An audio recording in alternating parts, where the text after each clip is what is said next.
All right, so Three Ninjas Podcast, Domino, Hesh, Jones, Bobby. And we got a special guest on the line right now. Hopefully it's recording through this Zoom. I do not know what's going on. Let me check on my end. Boom, boom, boom. Recording, boom. All right, we good. All right, so early on in our podcast venture, we had the first half of this show. Well, the first half of this guest's show on our show. And now we got the other half. So now we got the Grand Duchess of Tech. We got the Ting of the North. Hey. We got Mrs. Tatiana King Jones on the motherfucking line. Miss Tatiana, thank you for joining us in the dojo. Thank you for having me here. Really happy and excited to be here. Happy that I get to rep the other half of For All Nerds. Word. Shout out to For All Nerds. Now, first thing I want to ask you, right? We as humans have been through a lot this year. You know, we as black people have been through a lot this year. We as fans of entertainment have been through a lot this year. You know, film, music, comic book, sports, etc. First thing I want to ask you, sister, how are you doing? How are you holding up? Are you good? Am I dying? Am I like, are you good? Something are you like that. What's your mental health like today?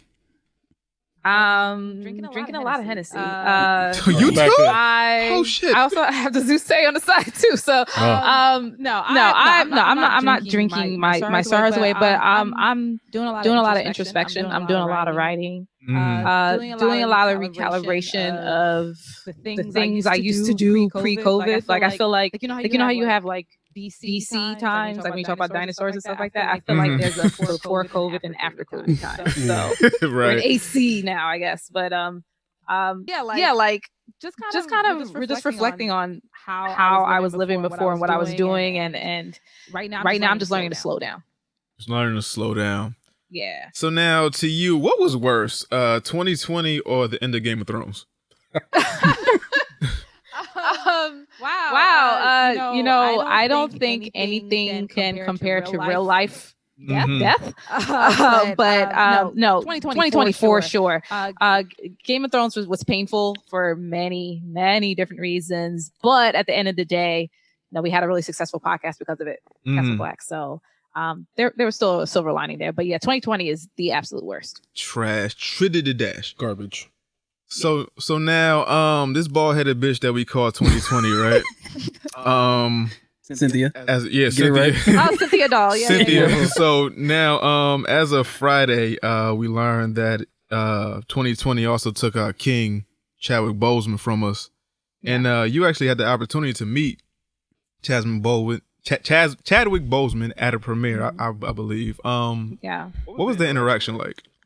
Well, it was for his 21 Bridges premiere, so this was just this November. So it's like 8 months ago. Here's the thing about Chadwick. Like, it's funny like hearing the things you hear about him. Like, oh, he's so nice, he's so this, he's so that. But I'm always like, all right, let me see what this person actually shows up, how they really are. And when I say his aura, like his energy about him was so calm, and he was just so inviting, and he.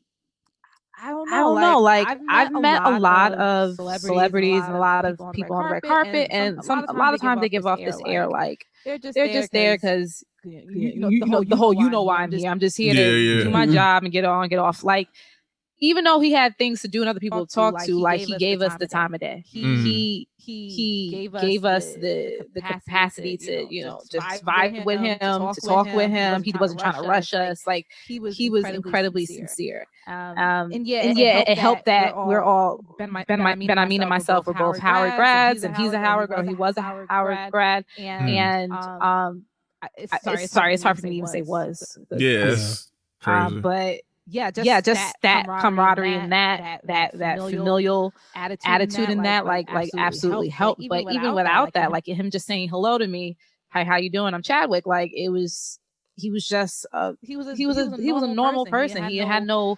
negative airs about him. It was just really refreshing to meet someone that was just like, yo, what up? He was just cool. Yeah, just a normal dude, man. Mm-hmm. I don't think we're gonna know the loss that we took until maybe like a year from now or something like that. Until like actual Hollywood gets back moving, and they start shooting like the Marvel stuff again. I don't know if we're gonna understand the loss that we took. Well, I mean, black people know the loss that we took because we know. Yeah, we know.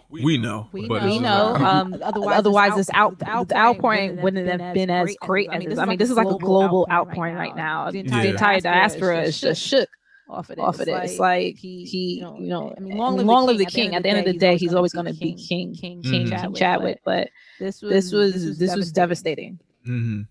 Now, people on Twitter seem to be torn as to what to do with the role of Black Panther in the MCU. Most people, seem to be like, oh, they should honor Chadwick. They should, maybe recast him. And the man ain't even cold on the ground yet.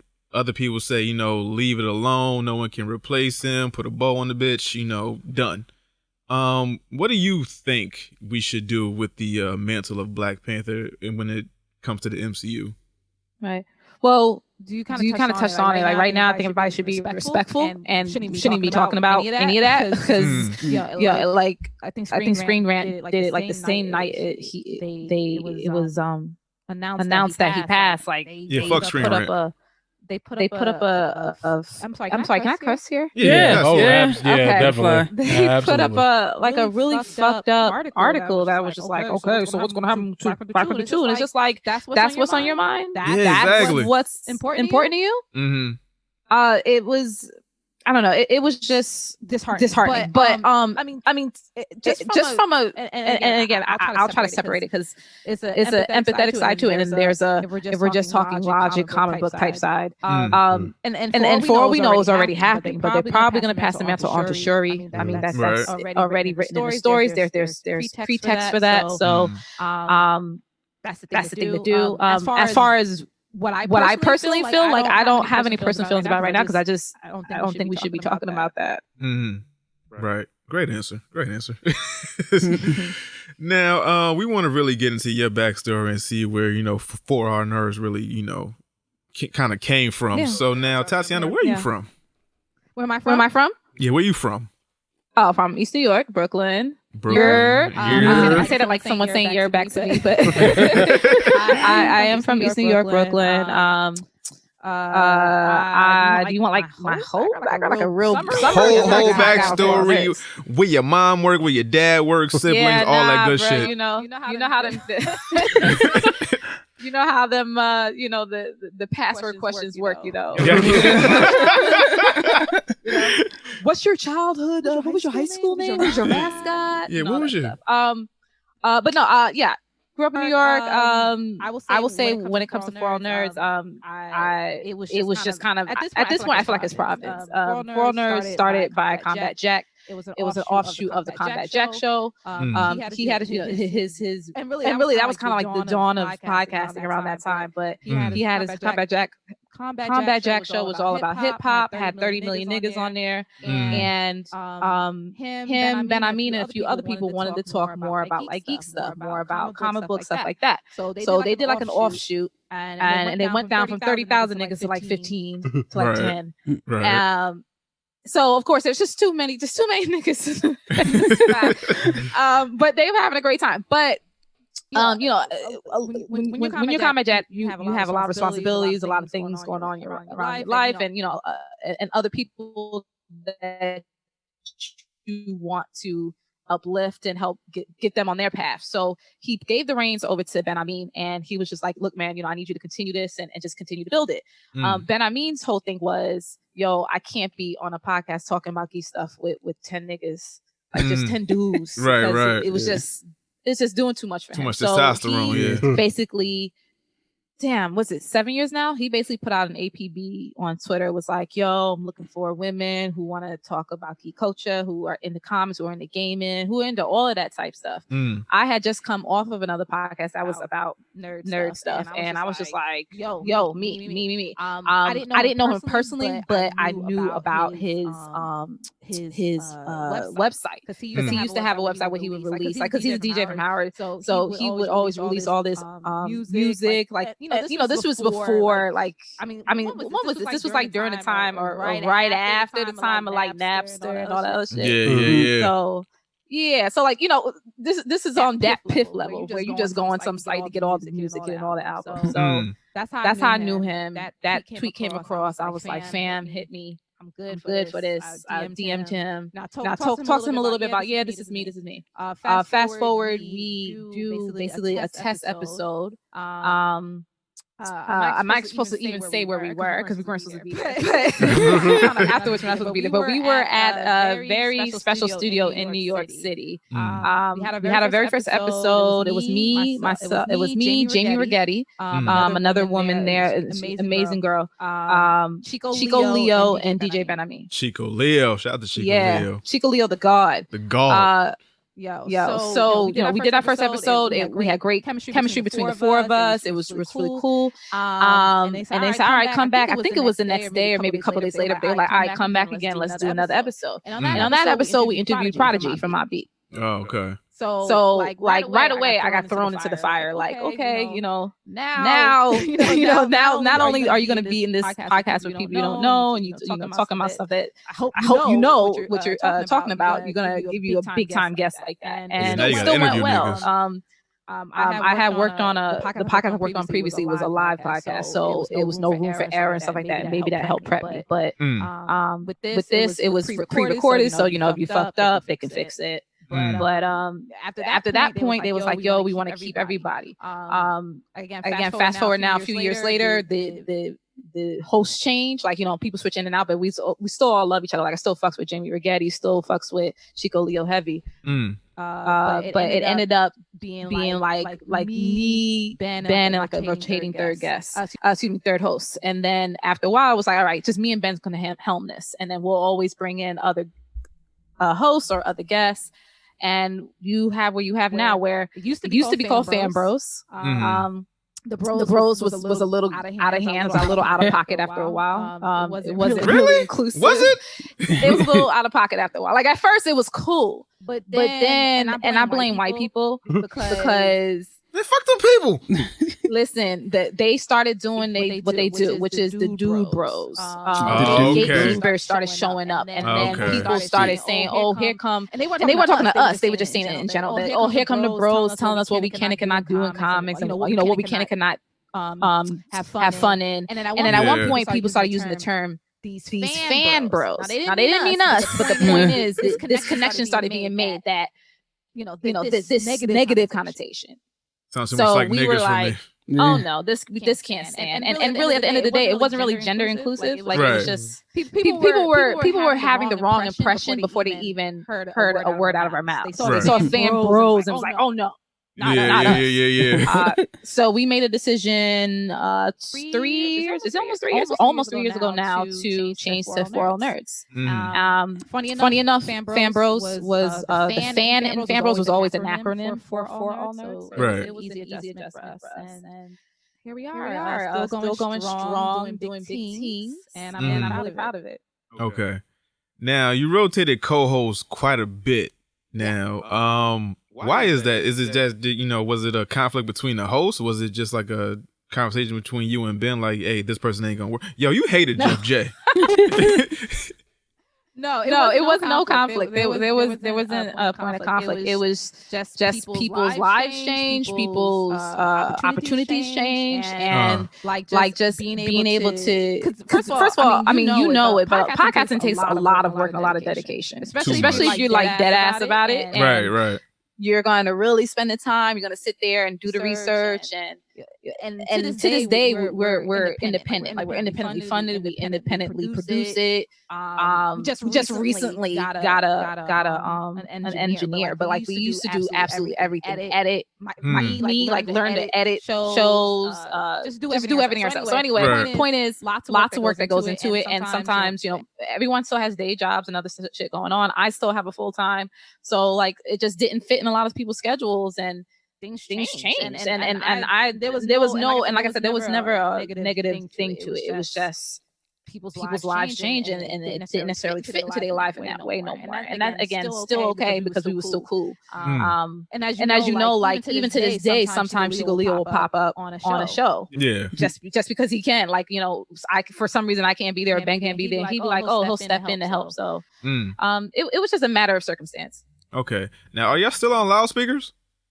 Yeah, we're still loudspeakers. We're still loudspeakers. We're still LSN all day, every day. Just like that's the label we under. But okay, like y'all niggas like death row. No, for real. But that's not label. But so like the Reed, the friend zone, they're all our label mates, if you will. But no, we still independently do everything ourselves. So okay. Yeah. All right, now just to backtrack a little bit. Now, where did your fandom start? Like, when did you realize that you were like a blurred? My whole life. Your whole life. Entire life. I remember the very first Christmas I remember, and I saw the picture. I got like a Super Nintendo that I asked for, and a bunch of Barbie dolls that I asked for, and like some RC cars. And that has pretty much been my DNA my entire life. I think I was 6 or 7. I don't know, something like that. Right. I was mad young, but point is, like, that's just how it's been. Like, maybe my proximity to my brothers. Like, I have younger brothers. The closest one to me is 3 years in age. So we would always like just kind of just be about the same stuff. We be about engineering and gaming and everything along those lines, like anime. Like we would just do that stuff together. So.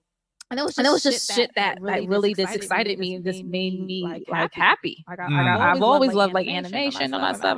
We'll be here all day talking about all the stuff I like. The point is, it's always been in my heart. It's how I've that's just me. That's just how I roll. Now, growing up in Brooklyn, how was being a nerd like? Because I know that's not the coolest shit to be. No. Well, it's interesting because like my last 3 years of high school, I was actually living in Maryland.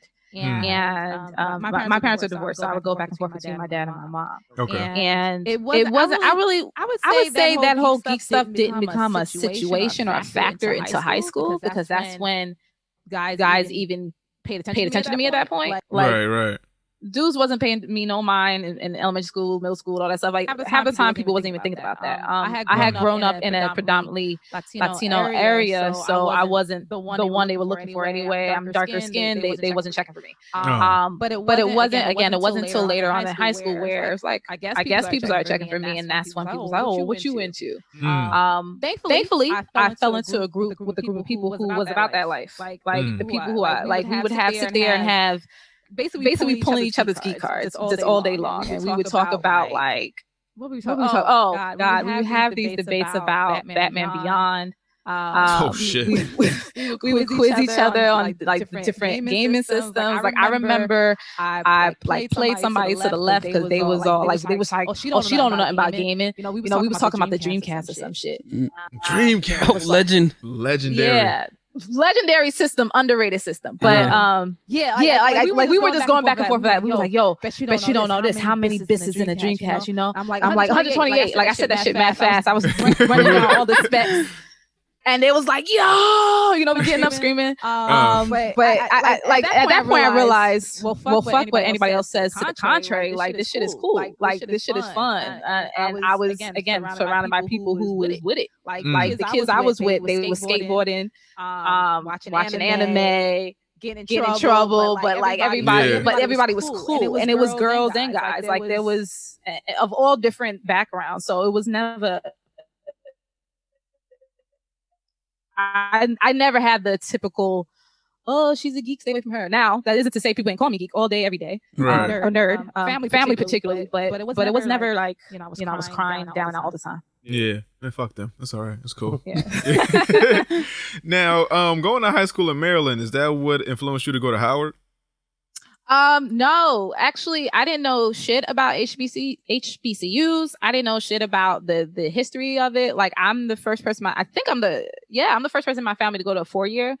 Wow. My sister had previously got her associates.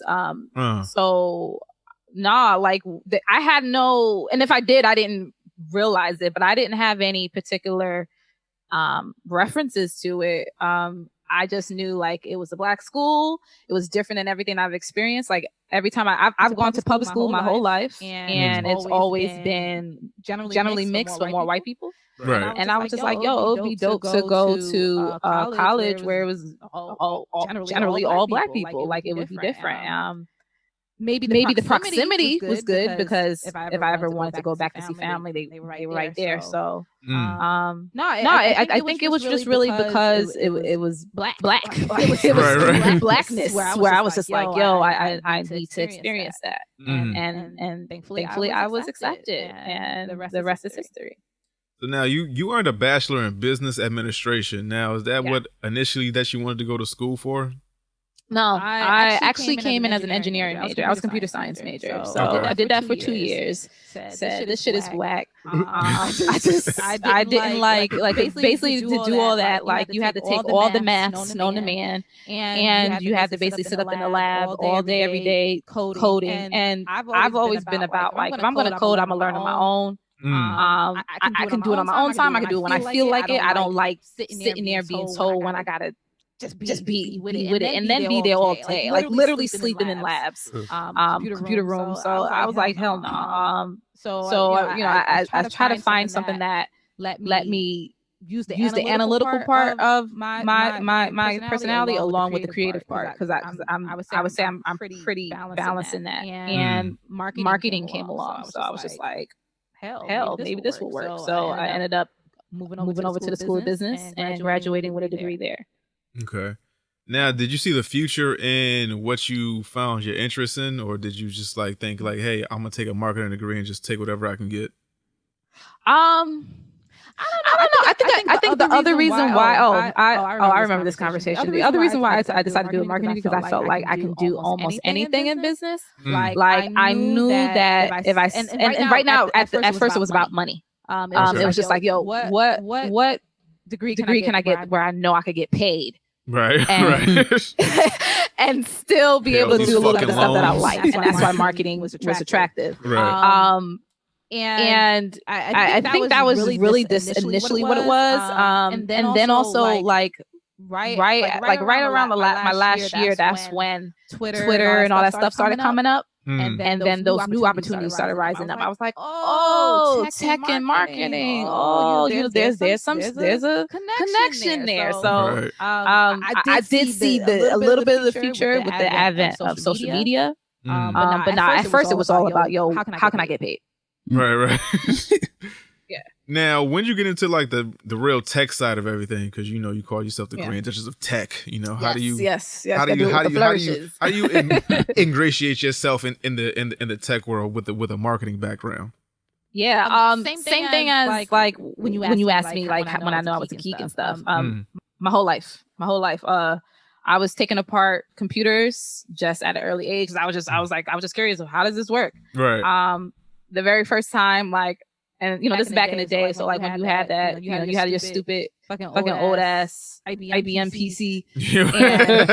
Yeah, I remember those days. And like one day, like I forgot something didn't like it wasn't working. Oh, that's what it was. The PC wasn't turning on, and we couldn't figure out what was going on. Come to find out something wrong with the power supply. So we took it to the shop. This is when you was taking computers to shop. Yeah. They came back, they fixed it, presumably came back, I plugged that bitch in, boom, turn on, awesome, great. AOL online, great. But then like the CD-ROM stopped working. And I was like, wait. When I gave you this bitch, nigga, I need this. It was fine. And when I come back, I got a problem. So I sat there like, I'm not gonna like, because to me it was like, I know this costs mad money to get fixed. I'm not gonna do that to my moms like that. So I said I gotta figure this out. So I found the manual for the computer. I opened and I found like there was a page that actually showed like the schematics, like showed the motherboard and all that stuff. So then I opened up the computer and just kind of did a side-by-side comparison, and then read all of the parts, figured out what each part did, and then figured out what was supposed to look like versus what it looked like in front of me. And then I found that an IDE cable was unplugged. It's basically the cable that plugs the motherboard to the CD-ROM. Yeah, you did it on purpose. That part. That's when I knew. I was like, damn, they unplugged this shit on purpose so that we would have to keep going back. So that we fix something, we break something. She come back to fix it, we're gonna break something else. So they have to continuously come back. And once that happened, I said, never again will I be in a position where I don't know what's going on when it comes to computers. Never again will I be in a position where I'm not informed. So I've from that point on, and again that's like I don't know 10 or something. From that point on, I was just like just into it, just learning about how it works, learning about software, hardware. Again, started a little bit of coding, learning how to use operating systems. Like I just fell into it because it was all around the whole engineering aspect of everything I liked, and I thought it was cool. And I kept it moving, and that's why to this day, I'm the Grand Duchess of Tech. I basically what I really focus on is consumer tech and helping people learn how to use it. Mm-hmm. All right, now you got our own fucking Riri Williams out here. Before she was Riri. Smart as Riri, but yeah.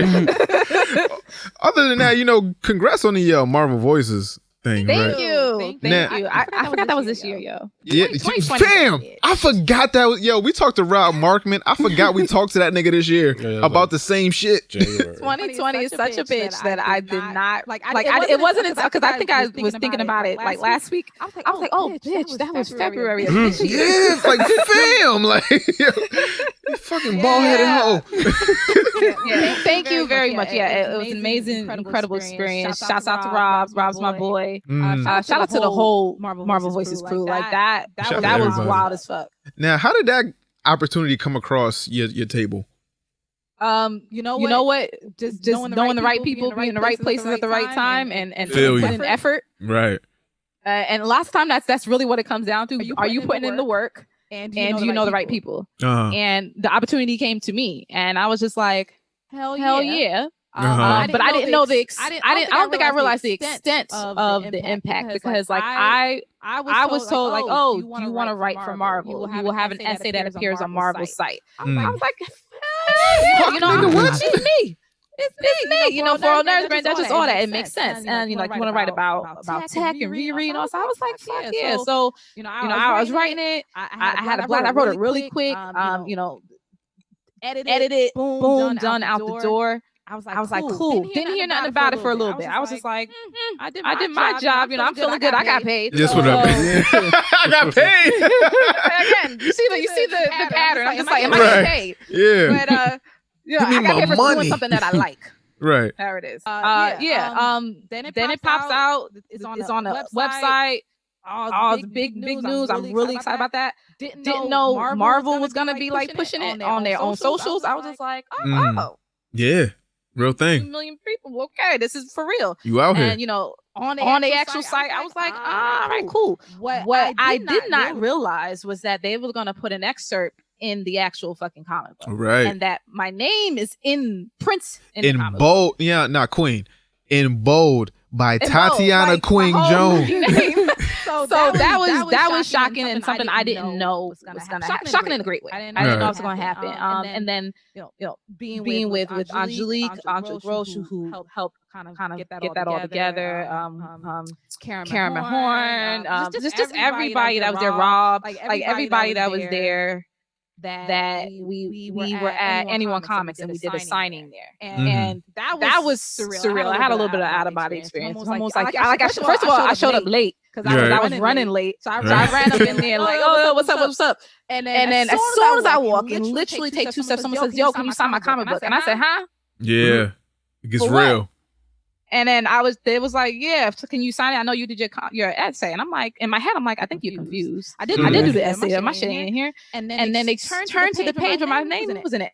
And I was like y'all can't see me right now. The people can't see me. But I just froze. I froze. Like I was just like, oh shit. And then I was like, yo, Tati, act like you know what's going on. And I was like, yeah. What's up? So I go ahead and I sign it and give it to them. I was in shock. That whole night. It was cool. Now, do you feel like that you've made it when it comes to like the geek realm? Like, do you feel like you're one of those names that need to be mentioned when it comes to like either blurredom or like just women geeks or just like in in general, like the nerd geek realm? I think that absolutely my name should be mentioned. This year was one of the years I said I'm not doing that humble shit. I'm going the fuck I'm talking about black women. Get the fuck out of here, nigga. I mean that to say I'm not gonna cower behind fear, and recognize my influence and my power, and recognize my potential. So in that way, yes, I feel like my name should be said with those in the geek culture space, especially as a black woman. Do I feel like I made it? Absolutely, positively not. Okay. I'm nowhere near what I can achieve and where I can be. Personally feeling. Okay.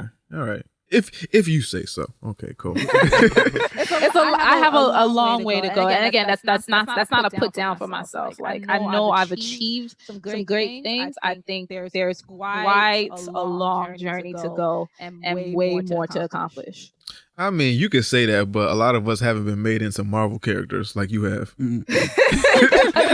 So now like in like March, I think it was, like they made you into an actual Marvel character where it was like they made a drawing of what you wanted to be. Like, now, what was that like to be like, hey, Marvel is coming to me and asking me what I want my character to be, my costume, my layout, whatever the fuck. Like, how was that? Well, the first thing I asked, y'all gonna pay me? Yo, give me my money, nigga.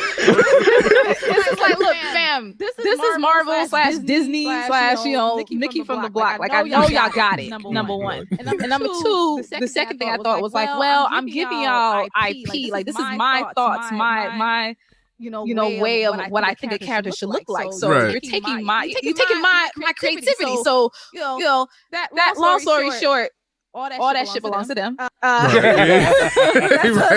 a very airtight contract. That's theirs. So and that's fine. I went into it with that understanding, so it was cool. But that experience, I had some time to think about all different aspects of the character, what the character looked like, why they existed, what their powers were, what they did with their powers, why. Share that, and again, this was like a couple of months long process. Share that with them. Then like a couple months later, we actually did the filming. So we actually went into their offices in the city, filmed the whole thing. During in between that time, they actually gave my ideas, like literally all the shit I wrote down. They gave all that to the artists. And they drew it. So they were drawing it, while I was sitting there like la la la la, just completely oblivious. And then we recorded, and during the actual recording, like the in-person on camera recording, was when they revealed the image to me. So I was hoping y'all, people who watched it couldn't really tell, but I was almost on the floor bursting in tears, because I literally, that was my first time seeing it. And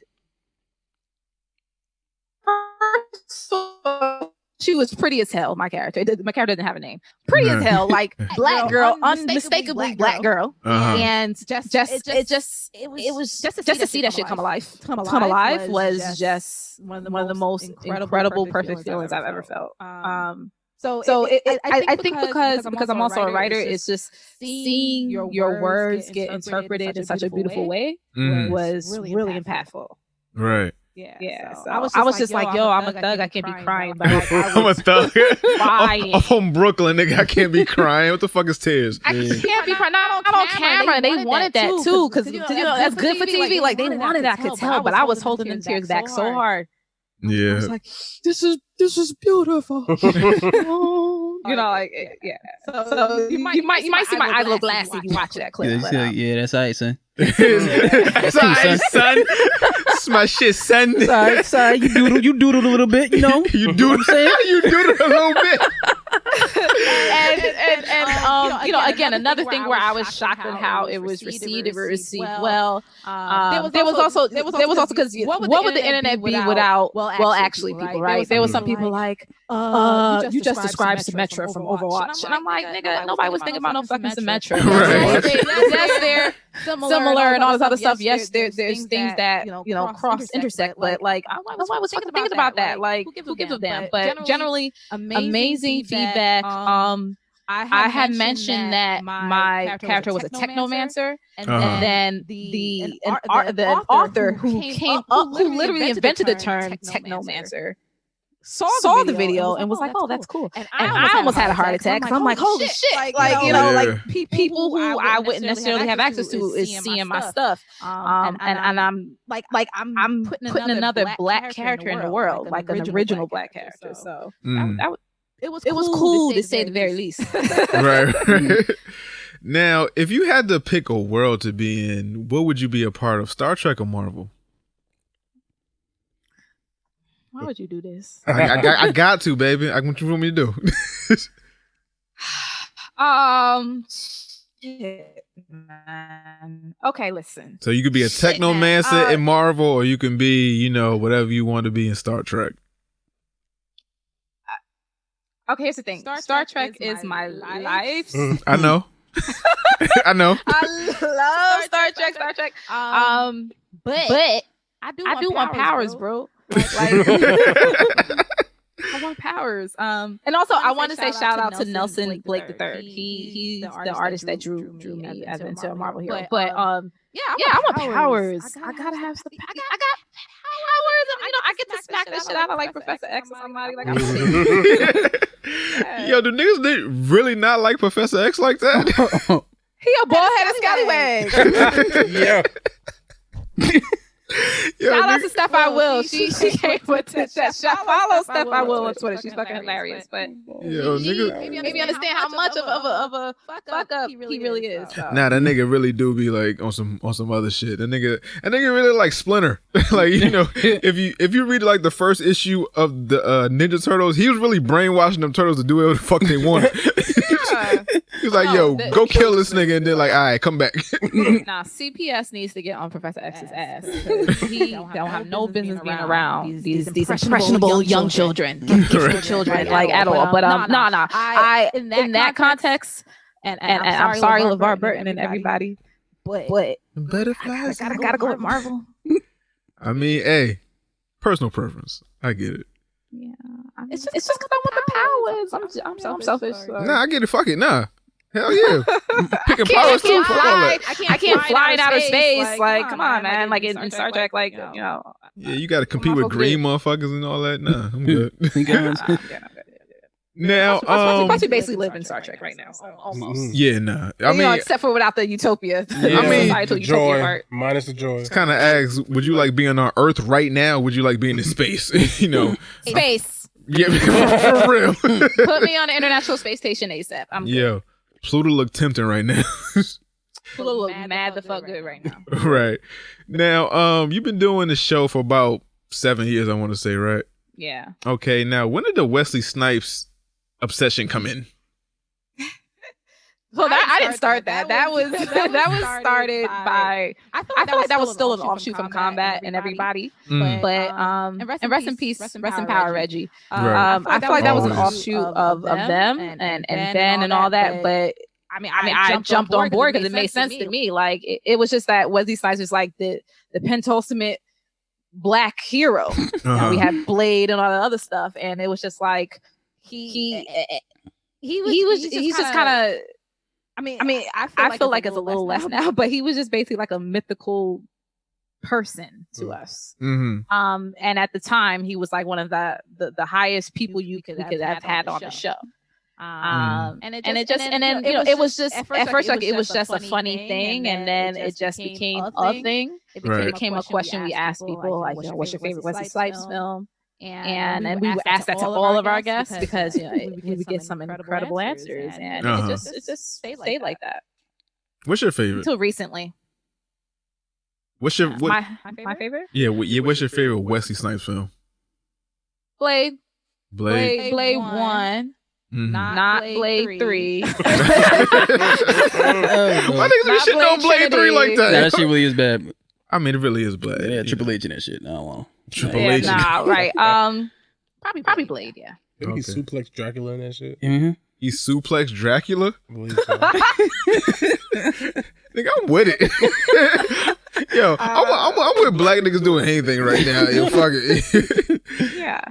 Yeah, he was just, it's just his attitude and demeanor, at least on camera. His attitude and demeanor was just defiant as fuck, and I'm gonna do what I want to do. And you could tell that he didn't take shit from people. So I mean, when you can lift your leg that high and kick niggas, I wouldn't take shit from niggas either. Shit. Fuck that. I know martial arts, nigga. I'm not Michael Jai White.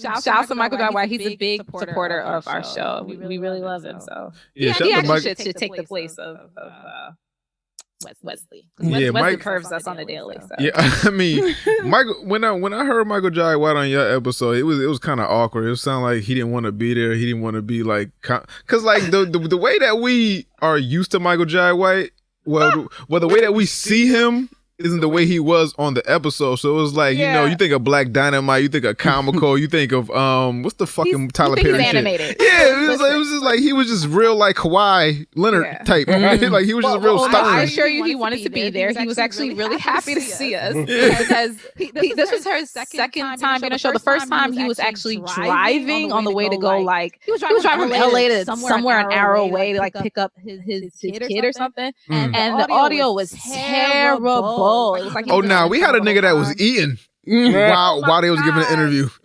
I mean, it was terrible, but he was into it. And then the second time we got to speak with him, he was in town in New York. It was the Black Film Festival, and so we were in like sitting in person. We had like a little mobile situation going. No, he wanted to be there, but no, he's just not animated. Like he seems very serious.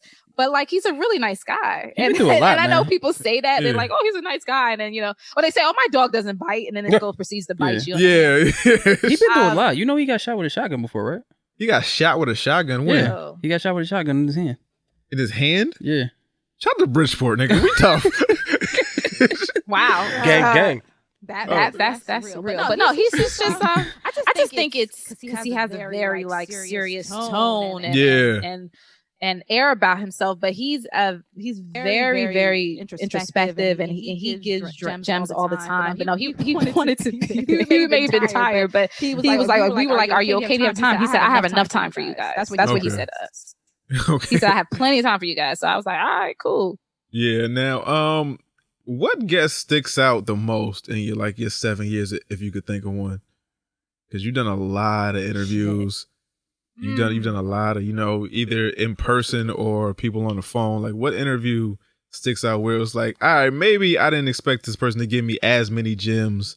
Or right. Yeah. I mean, Michael is a very good one because like he really like when I talk about like gems, I mean he gives game. Like he gives you game from an industry perspective. He gives you game from an OG perspective. Even though he's not necessarily a podcaster, he's in the industry. We're all in the entertainment industry, so like the lessons he would impart upon us every time we speak or see him, like it's incredible. I mean, I think he's up there, but I damn. I don't know if I have like a favorite. I mean, we had Letitia Wright on, right? Plays Shuri in Black Panther. And she was cool. She was different just because like just having a Marvel character basically sitting next to you was amazing. Yeah, something crazy. Marvel character. I know this is a cop-out answer, but really, like almost all of our casts are just really incredible. Oh, boo! It's true. Like I will say this. 98% of the time, the guests don't know us. Like they're just like, oh, it's just some other fucking podcast. Here we go. Sometimes people even come in with an attitude, like, who's these clowns? Yeah. And then within 5 minutes, they're like, oh shit, this is fun. Oh. And then by the end, they're like, oh, it's over? Yeah.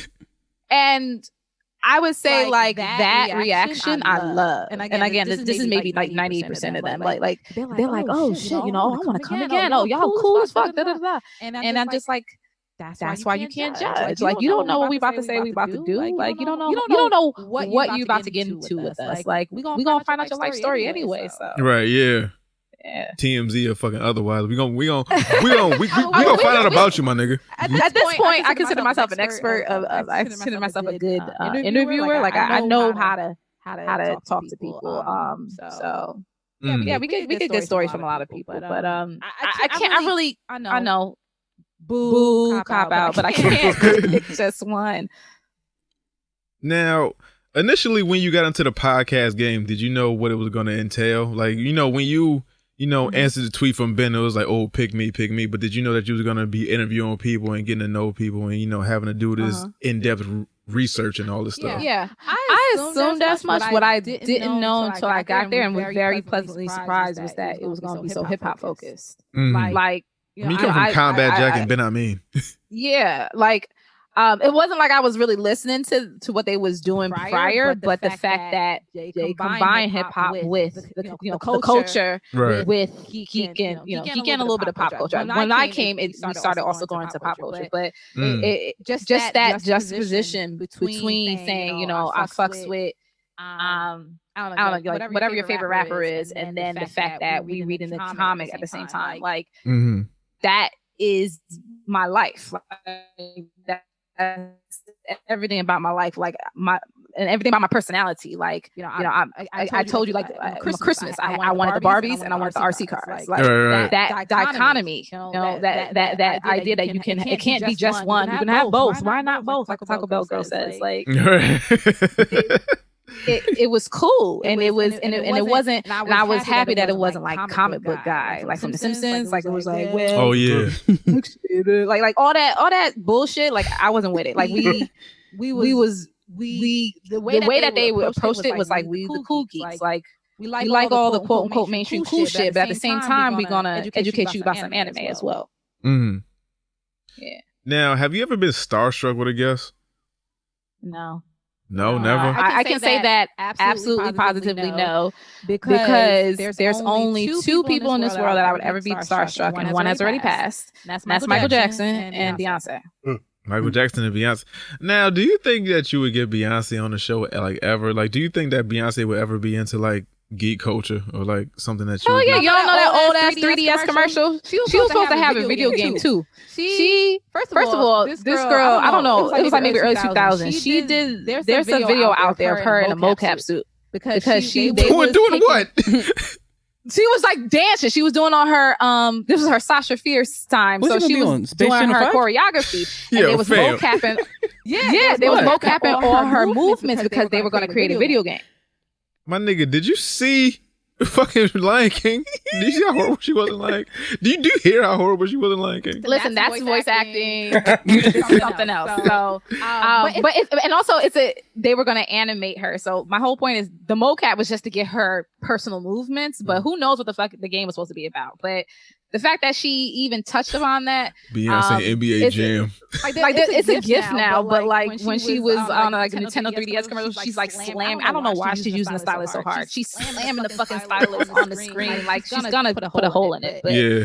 She's into it at some point, whether it's never been really pronounced or not. She's got to have some type of interest in it. So. I think we may cross paths. I will always keep it open, put it out in the universe. I would love to even talk to her for half a second, 30 seconds. It would be nice.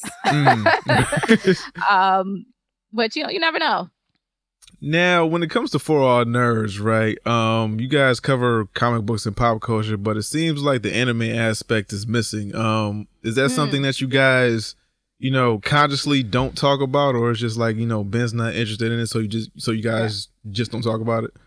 I wouldn't say it's missing. I would say it's not as prevalent. So like, but anime is a big thing right now. Yeah, like right now, I think it's just because a lot of people are, because of a few months, everyone's been in the house, so everyone's getting even more than they were before into Hulu, into Netflix. Netflix has overloaded their servers with mad anime and their original content anime as well. I think this is why we don't talk about as much, is because we talk about so much other stuff too. Ben, I mean, like, I know in the last few years he's gotten much more deeply into anime. Me, I've already been, completely submerged in that world or whatever. But I just think it's like, if it naturally comes up as again part of an intersection of stuff we talk about, then we'll mention it. But otherwise, it's also our show is not an anime focused show. Like, in addition, we had an anime focused podcast called Outlaw Bars. It was a riff off of Outlaw Stars anime, and it was hosted by three amazing black women. One was our she passed 3 years ago. Her name was or her screen name was Deadly Diva. Rest in power. But they did an amazing job. It went to about 70 episodes or so. And then, you know, like I said, people's lives change. She passed, and sometimes that dynamic feels different. You know, you have three people who are in sync and all that stuff, and one is gone. That changes the vibe a little bit. But we already had like the way it was all built out. We had more than we still have more than one show, but like even before, like we had a wrestling show and a show that just did TV recaps and a show that was just about anime. And after a while, like, remember, we're doing this all on our own. It gets to be too much. So you know, those just kind of naturally fell into where they fell. So that's why the main show is kind of more a combination of everything in the geek and pop culture space. Now, I know you guys also recently took a break, and you know, also you guys do mad fucking shows. Like, y'all do the Castle Black show, y'all do the For All Her Nerds, y'all got the new one about Lovecraft Country. Now, at what point do y'all think, like, you know, either enough is enough? Like, we as creatives, you know, work until like we can't work no more, and like we burn ourselves out a lot of the time. So like at what point do you guys just like, you know, like, enough is enough? Maybe we can combine one, you know, with the other, or like what is the work schedule for y'all? Like, when do y'all take a break? We don't. And that's why I said, when you mentioned that we did take a break, I said thank God, because we largely have never taken a break in this entire time, like a real just stop and don't record until this year.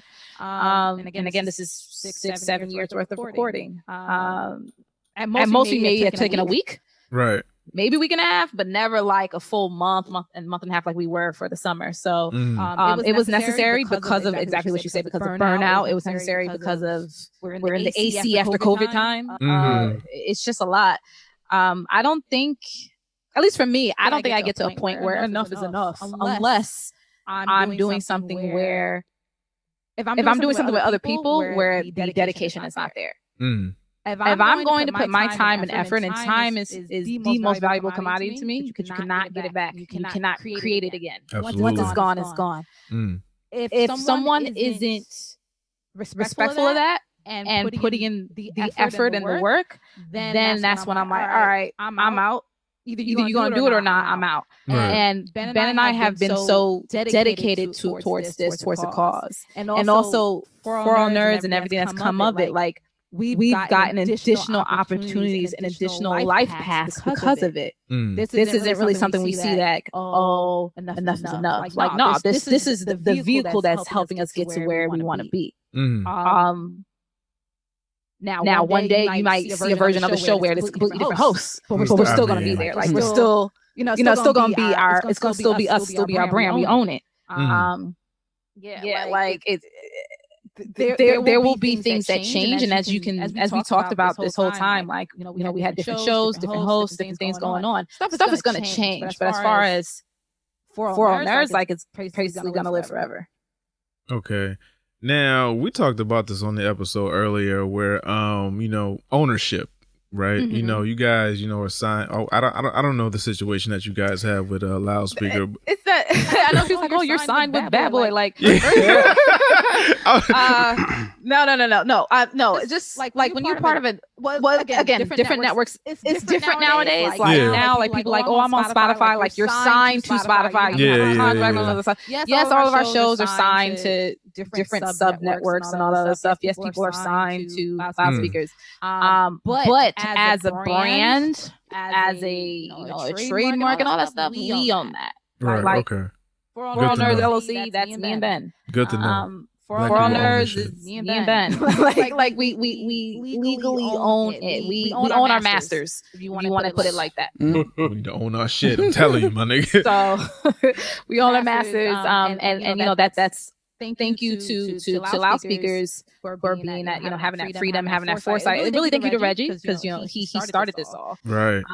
And he allowed us that creative freedom, and and that network, helped us get opportunities as well. So, even though we're independent of other stuff, like, there are some benefits to being within a network like that. So, okay. Yeah. Now, what's the ultimate goal for For All Nerds? Is it more exposure in like the Twitch gaming realm? Is it, all encompassing interviews where you might get Wesley Snipes? Is it like, at this point, I don't even give a damn if a man's on or not. He said, fuck Wesley. He follows us. He likes our tweets. He curves us on the deal. Oh, nigga said white man can jump. It's like, fuck you, nigga. Like, at this point, I'm like, whatever. Like, I'm over it. But what we see, yes. Definitely Twitch. I mean, we've been doing that since even before the pandemic. But really even going more hard because of the pandemic. Yes, we on Twitch all the time. Like, expanding into visuals a lot more. Like, we also have our YouTube channel for On Nerds TV, where like all of our like when we are on the red carpets or whatever, all of those interviews go up there. And I think that's like how you saw us talk to Chadwick and stuff like that. Yeah. But yeah, a lot more of that, a lot more visuals. I mean, we actually are working some things right now in the back that we can't talk about right now, but you can't talk about it. Hear about it? No, it's some creative stuff going on. Okay, I get it. I mean, all I can say is that we are expanding in ways that are conducive towards our talents. Can I get $1? I mean, I don't have no money, so I can't help you there. Like, we're working towards getting the money too. We have a Patreon, patreon.com/4allnerds. I have to plug that because that's actually how we pay to do everything that we do. Like, to pay for our engineer that edits our shows, to pay for the photographers, videographers that come with us or used to come with us before COVID to all of these sites, to pay for travel to get to Comic-Cons and all the other stuff. Like, literally all this money comes from our listeners and the people who have supported us, the fam. So no, I can't give you $1 because I don't have one to give. But I can help with opportunity, and that's one thing I like why I say stuff like For All Nerds is gonna live forever, because my goal is to have For All Nerds continue to be a bridge for other creatives. Like, if we fall into an opportunity where we can bring more people on, we will bring more people on, because that's what we want to do. We want to be that catalyst to expanding the reach of the blurred / black nerd community. We want to be able to be those people, like to be able to speak up. Like, if we have the mic, we want to make sure we're amplifying it for everybody. And that's really our goal. Our goal, and maybe that's that first word you said, just expand the reach of our reach or our awareness of who we are. That's huge, a huge thing. That's on our minds a lot. So it's also something we're working on. Okay. Yeah. Now, one last thing I want to ask you, as like, black people, right? So now, lately, they've been, be it DC or Marvel or just any other property, they've been trying to, like, I guess, put out a lot of black characters. They recently announced like a black Batman or whatever the fuck. So now it seems lately they're trying to introduce more and more diverse characters. Do you think it's pandering or it's not genuine? Yes. Or do you think it's okay? No question. It's a little bit of both. Okay. There are some people that are in these big houses that are genuinely who have the access, who are genuinely trying to bring on people like me and yourself and your partners and everybody else, who are genuinely trying to reach out to these communities and help us see ourselves. At the end of the day, Marvel's owned by Disney. Disney is a company, a multinational company. We live in a capitalistic society. Everything is about getting paid. Everything is about going towards what's cute right now. What is cute right now? Writing Black Lives Matter on the ground in your city. Right. I said it on Twitter. It's nothing more than Animal Crossing decoration. Non-functional. So my point is, it's cute and fashionable now. So yeah, they're gonna jump on the bandwagon. So yeah, it's definitely pandering. I do think there's some of it that may indeed be genuine. But I'm never gonna be naive and be like, oh, they're doing this out of the goodness of their heart. No, they're doing this out of the goodness of the dollar. Right. Let's be real. Let's be real. Fucking white people ain't low. We see you niggas.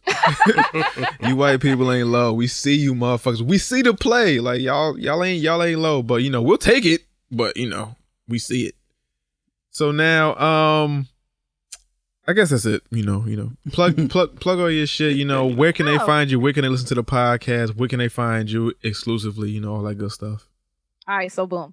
You can find us for all nerds, FORALLNERDS on the internet. That is the social medias at For All Nerds.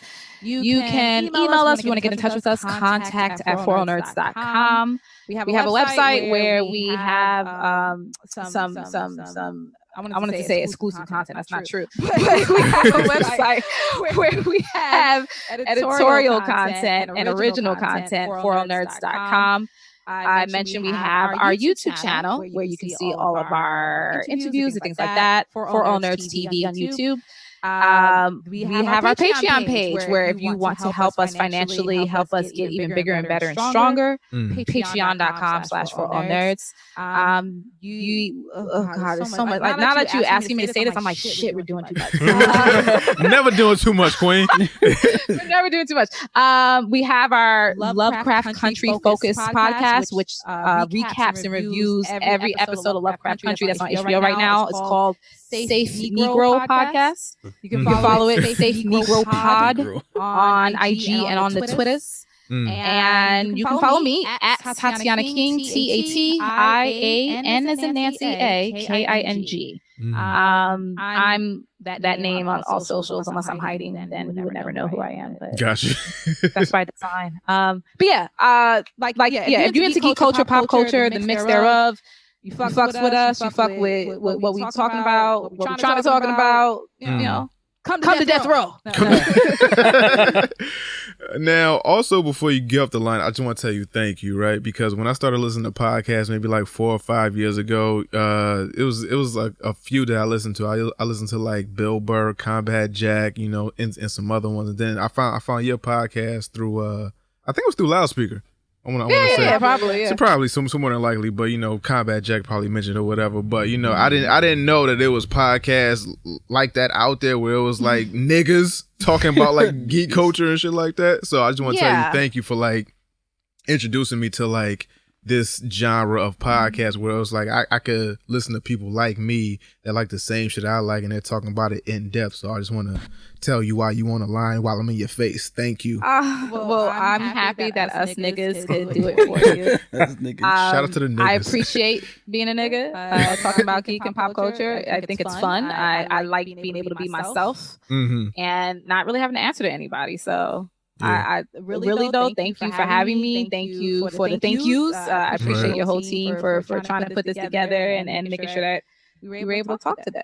Definitely. Now, usually at the end of our show, we give a pick. So a pick is basically like, you know, a show that you're watching, a comic that you're reading, a game that you're playing, whatever the fuck. Now, if you can give the people that are listening a pick of something to check out, what would it be?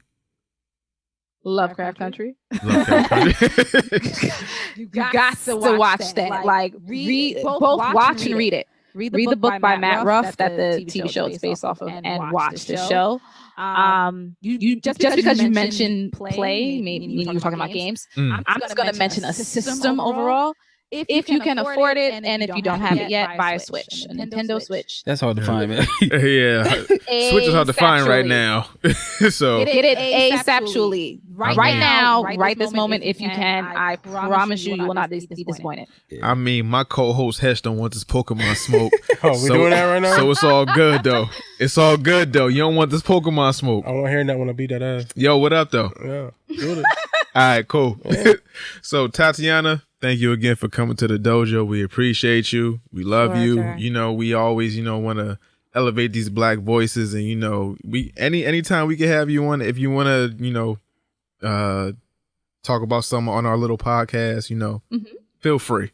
You know, I appreciate that. Thank you all again. I didn't get to speak to every single person like one-on-one, but thank you very much. I mean, they here. We just can't hear them and shit. Hi, but no, for real. Thank you for even thinking about me, wanting me on the show. I appreciate it, and thank you for letting me plug all things For All Nerds. No problem. You have a good night. Please be safe. Be well out here. You know, we want to have you back. You know, just stay in good health. Hope you and your family is all right. And we'll talk to you soon.